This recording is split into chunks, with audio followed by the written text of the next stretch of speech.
అమ్మకు, ప్రతి అమ్మకు, ప్రతి తాతకు, ప్రతి సోదరుడికి, ప్రతి స్నేహితుడికి ముందుగా రెండు చేతులు జోడించి పేరు పేరున హృదయపూర్వకంగా కృతజ్ఞత తెలుపుకుంటా ఉన్నాను.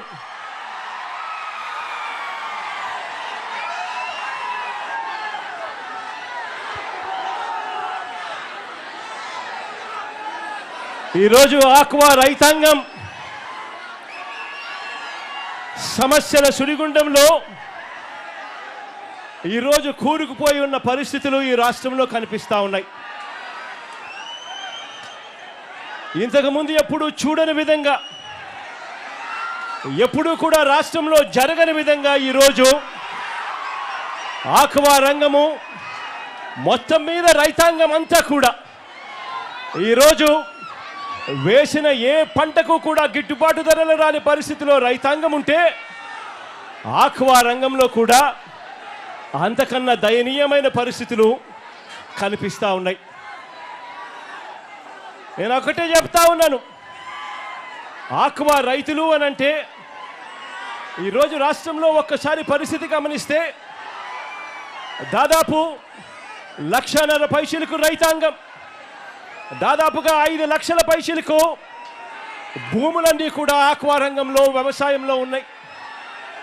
దాదాపుగా 15 లక్షల మందికి ఉపాధి కల్పిస్తూ ఉన్న రంగం ఆక్వా రంగం. ఈరోజు ఇక్కడ జరుగుతూ ఉన్న పరిస్థితులు చూస్తే ఏ ఒక్కరికైనా కూడా, మానవత్వం ఉన్న ఏ ఒక్కరికైనా కూడా ముఖాన కన్నీళ్లు రావాల్సిందే. అంత దయనీయమైన పరిస్థితిలో ఈరోజు ఆక్వా రంగం ఉంది. ఇష్టానుసారంగా ఫీడ్ ధరలను పెంచుకుంటూ పోతా ఉన్నారు. వెనక్కి తీసుకోవాలని రైతుల అంగీకారంతోనే జరగాలి అని, ఏకపక్షంగా ధరలు పెంచకూడదు అని, ఒక ధర పెరగాలి అని అంటే ఒక హేతుబద్ధత ఉండాలి అని, అది పెంచాలి అని అంటే అది అక్టోబర్ నవంబర్ మాసాల్లో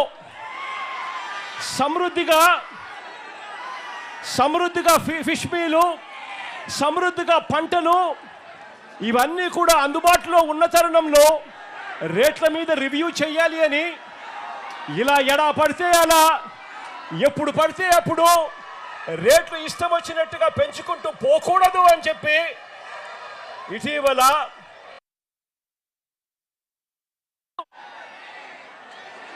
ఆక్వా రైతాంగం అంతా కూడా తమ గోడును వెలుబుచ్చుకున్నారు. ఈ ప్రభుత్వానికి అప్పుడే అల్టిమేటం కూడా జారీ చేశాం. మీ అందరికీ కూడా తెలిసిన విషయమే, చంద్రబాబు నాయుడు గారి చర్మము కొంచెం మందము అని చెప్పి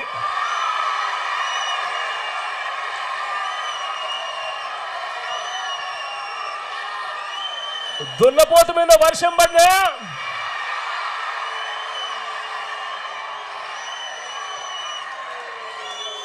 ఏ మాదిరిగా చెల్లించదో చంద్రబాబు నాయుడు గారి ప్రభుత్వం కూడా అదే మాదిరిగా తయారైంది అని కూడా చెప్పడానికి బాధపడతా ఉన్నాను.